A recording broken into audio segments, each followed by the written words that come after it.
Ada pepatah kejar ilmu sampai ke negeri Cina ya.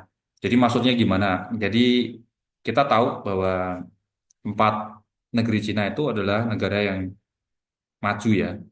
Salah satu negara panutan di dunia ini.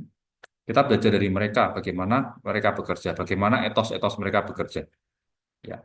Di negara Cina itu mereka mengenal etos ada yang namanya prinsip kerja tuh kerja 996. Apa itu artinya? Mereka kerjanya kerja keras banget gitu. Dia kerja mulai jam 9 pagi, selesainya jam 9 malam. Mereka kerja sekitar 12 jam kan, dan 6 hari kerja. Dia libur hanya di hari Minggu. Seperti itu. Jadi 12 jam kerja satu hari, 6 hari kerja, satu hari libur. Kalau kerjanya jam 12 siang, dia pulangnya jam 12 malam. Mulai lagi besok kerja masuk jam 12 siang, pulangnya jam 12 malam. Satu hari dan satu minggu libur. Misal, hari Minggunya dia ternyata atau sakit atau apa, misalnya nggak bisa 6 hari kerja, kerja 5 hari kerja, satu harinya ini harus ditebus di minggu depannya. Jadi minggu depan dia nggak kerja 6 hari, tapi 7 hari. Karena minggu sebelumnya dia cuma kerja 5 hari. Minggu depannya dari dia kerja dari Senin sampai Minggu atau 7 hari kerja. Itu etosnya. Jadi nggak bisa absen-absen sembarangan seperti di tempat kita, terus nggak ada gantinya tuh nggak ada kayak gitu. Lalu maksudnya apa? Nah, kita lihat, kalau mau maju seperti negara Cina, ya jangan cuma dilihat majunya aja, tetapi prosesnya atau caranya mereka maju seperti apa. Selama kita nggak bisa ngikutin etos atau cara kerja seperti mereka, jangan harap hasilnya seperti mereka. Ya, minimal, minimal kita mirip-mirip sama lah. Kalau belum bisa 12 jam kerja, minim 10 jam kerja. Ya, kalau belum berhasil, belum punya duit, kerjaan belum sukses, ya jangan minta kerja jam kerja normal, 8 jam kerja. Nggak mungkin.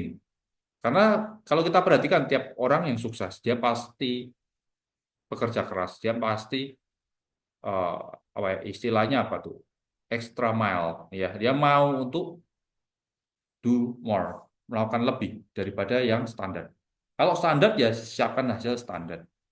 Bahkan mungkin dapat hasilnya nggak standar kalau kita melakukan sesuatu yang standar. Itu ya. Jadi harus siap bekerja keras. Lalu kembali lagi ke kerja cerdas versus kerja keras. Banyak orang nggak mau kerja keras gitu. Kerja cerdas aja. Bagaimana ini?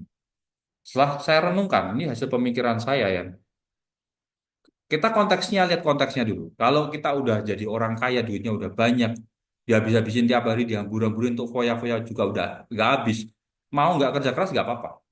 Tapi konteks yang kita bicarakan sekarang ini adalah konteks di mana kita masih merintis usaha atau bisnis kita atau pekerjaan kita sebagai profesional atau seorang bisnismen itu masih dalam taraf merintis, masih kecil gitu ya, atau baru mulai.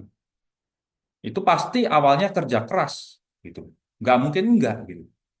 Hanya tidur-tiduran, nggak punya duit, tidur-tiduran, males, cuman pengen ini, kepengen itu, andai ini, andai itu. Nggak bisa. Awalnya pasti kerja keras. Lalu kerja gimana? Wong nggak ada kerjaan, nggak belum punya kerjaan, masih nganggur. Minimal kerja keras untuk belajar ilmunya tuh.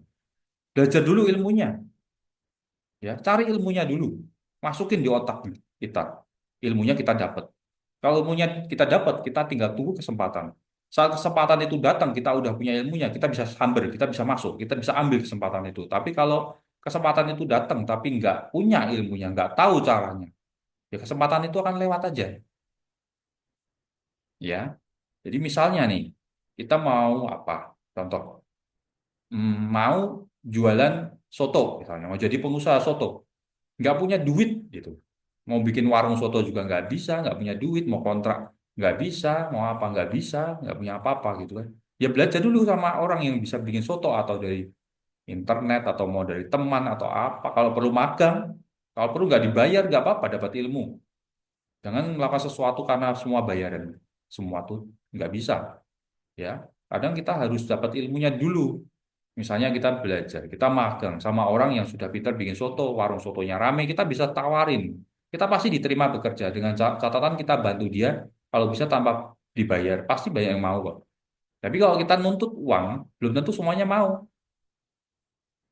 Berapa kamu mau bayar saya? Gitu. Kalau nggak dibayar, nggak mau. Masa saya bekerja nggak dibayar, meskipun magang, tapi kan saya tenaga saya ke- keluar gitu, untuk kerja di warung soto kamu. Kamu mau gaji saya berapa? Loh, yang pemilik sotonya itu kan nggak butuh kita yang butuh dia untuk belajar gitu loh.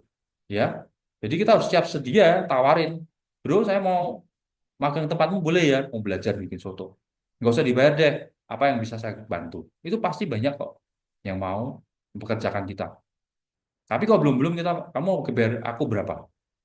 Minimal sekian, sekian. Kalau nggak mau aku. Nah, oh belum belum apa-apa, kemampuan kita aja belum teruji, belum apa-apa kita udah ibaratnya tawar menawar bayaran. Itulah akar dari segala pengangguran di negara ini. Karena nggak mau bekerja, nggak mau belajar, kalau nggak ada uangnya. Salah. Seorang sukses, dia akan bersedia belajar meskipun nggak dibayar. Dia akan mau bekerja keras meskipun belum ada bayaran di awalnya.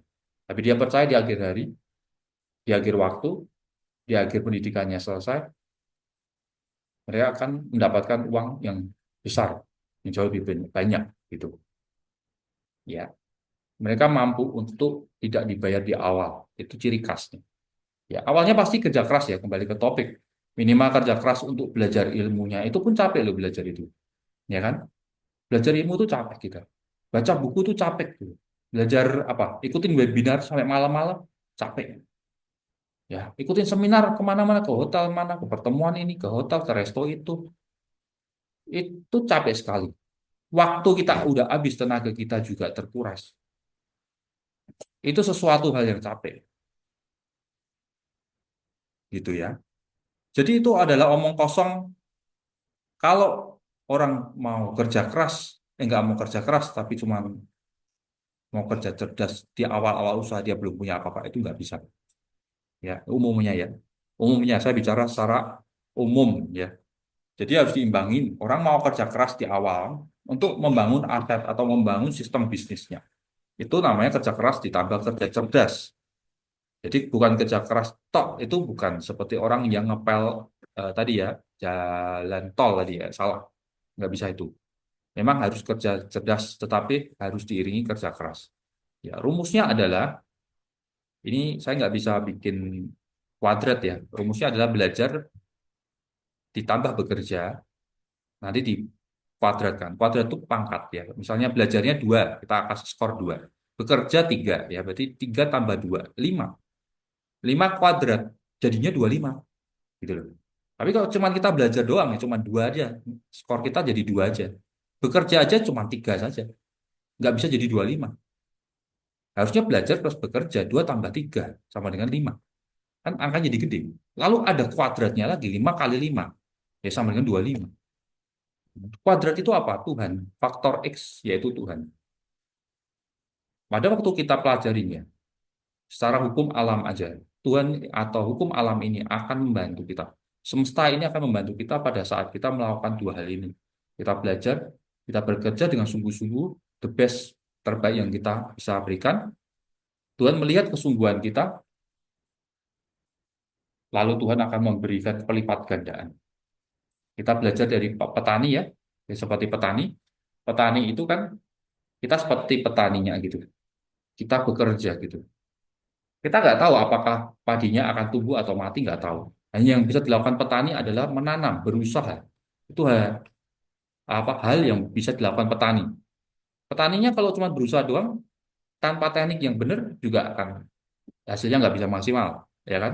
Dia perlu belajar. Misalnya belajar tentang mekanisme mesin-mesin yang lebih canggih. Ya, pakai mesin, pakai robot untuk menanam padi. Ya, memanen padi dengan satu orang atau pakai robot doang bisa.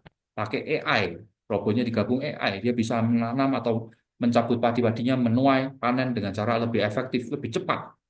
Misalnya dia harus panen, biasanya kalau pakai manusia butuh waktu 30 hari, Pak. Pakai robot cuma butuh 2 jam udah kelar. Nah, itu dia perlu belajar kan? Kalau enggak bagaimana? Dia bisa mengoperasikan robot itu, bagaimana dia menciptakan robot itu? Gimana dia memasukkan program di dalam robot itu? Kan nggak bisa tanpa belajar.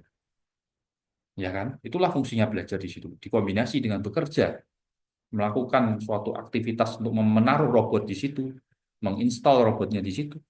Setelah semuanya jadi, Tuhan melihat dan Tuhan akan memberi berlipat gandaan. Hasilnya jadi 25.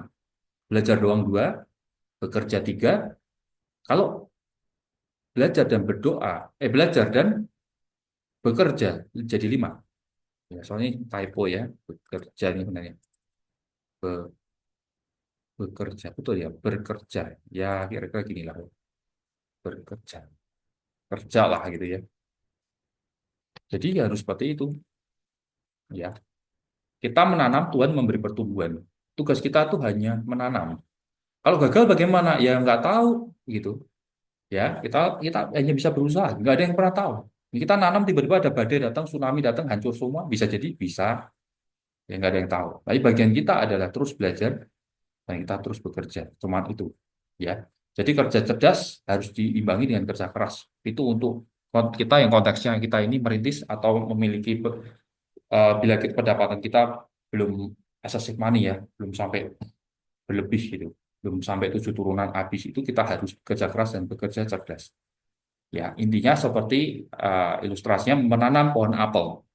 Kita harus kerja cerdas. Kerja cerdasnya bagaimana? Ya kita jangan mau menanam padi melulu terus dari kecil sampai tua saya mati menanam padi melulu sampai badannya bongkok itu. Itu nggak bisa. Itu bukan kerja cerdas juga, bukan. Itu kita bukan. Caranya bagaimana? Seperti menanam pohon apel gitu. Kita mengambil benih pohon apel, kita tanam, kita kerja keras, kita jagain tuh dari binatang buas, dari ulat, dari kucing, dari tikus, dari anjing yang mau habisin tuh biji-bijiannya. Kita jagain bener-bener. Kalau perlu siang dan malam kita jagain, jangan sampai dirusak. Jagain, diawasin, nggak apa-apa. Itu namanya kerja keras. Kita siramin tiap hari, kita kasih pupuk tiap hari, meskipun belum kelihatan hasilnya. Kita diemin, kita percaya suatu hari akan besar. Singkat cerita, karena kita jagai dengan kerja keras dan pengawasan yang intensif, akhirnya eh, biji apel itu survive, bisa bertahan sampai besar, jadi pohon. Pohon, kita siramin terus.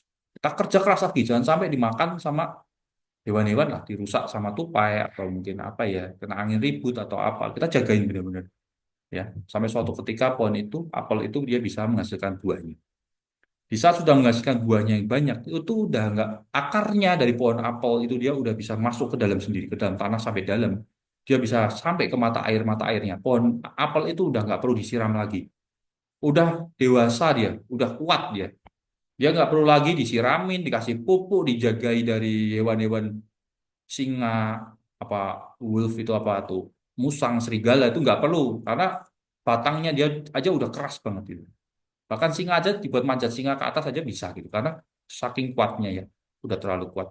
Di saat itu pohon apelnya udah mandiri, tanpa campur tangan dari kita, pohonnya udah bisa survive, bisa hidup sendiri. Bahkan bisa menghasilkan apel buat kita. Nah, di saat itu kita tuai hasilnya. Jadi apelnya kita makan. Itu namanya kerja cerdas. Ya. Dan bukti daripada suatu cerita yang melambangkan kerja keras dan juga kerja cerdas. Seperti itu teman-teman.